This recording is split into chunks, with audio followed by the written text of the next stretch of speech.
چرا خانه ماندن رو دوست داری؟ همه قرارها رو کنسل می‌کنی، از دوستان خود فرار می‌کنی. سلام، خوش آمدید. امروز می‌خوام روانشناسی آدم‌هایی رو بررسی کنم که دوست دارد خانه بماند. همونایی که جامعه و اطرافیانش بهش میگه حوصله سربر، ولی علم یک چیز دیگه میگه.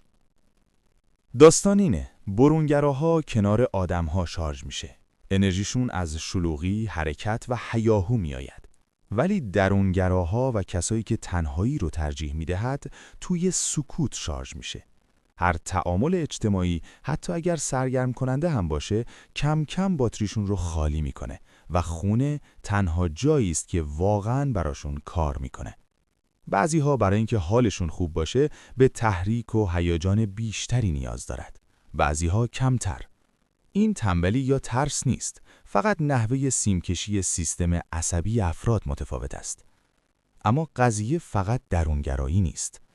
بعضی‌ها خونه ماندن رو دوست دارد چون محیط خانه بهش حس کنترل میده که جای دیگه ندارد. بیرون دنیا غیرقابل پیش بینی است. آدم‌های غریبه‌ای پر سر و صدا، حرف‌های سطحی با کسایی که اصلاً براشون مهم نیستی چه میگی؟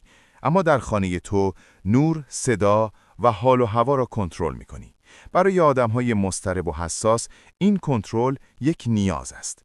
یک چیز جالب، تحقیقات نشان می‌دهد که آدم‌هایی که از تنهایی لذت می‌برند معمولاً خلاق‌تر، درونگرتر و در حل مسائل قوی است. خانه ماندن یعنی هیچ کار نکردن؟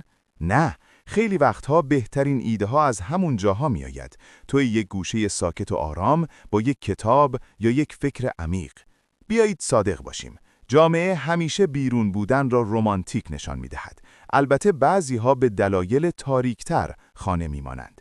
اضطراب اجتماعی، تجربه های سخت گذشته، حال و هوای آروم دیگه چه فایده؟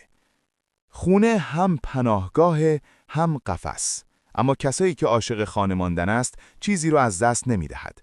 فقط به یک حالت دیگه زندگی می کند. لذت در مراسم‌های کوچک و ساده است. چیزهایی که خیلی ها از کنارشون رد میشه. اگر تو همینطوریستی، سابسکرایب کن. تو برای آرامش ساخته شده ای، نه نمایش.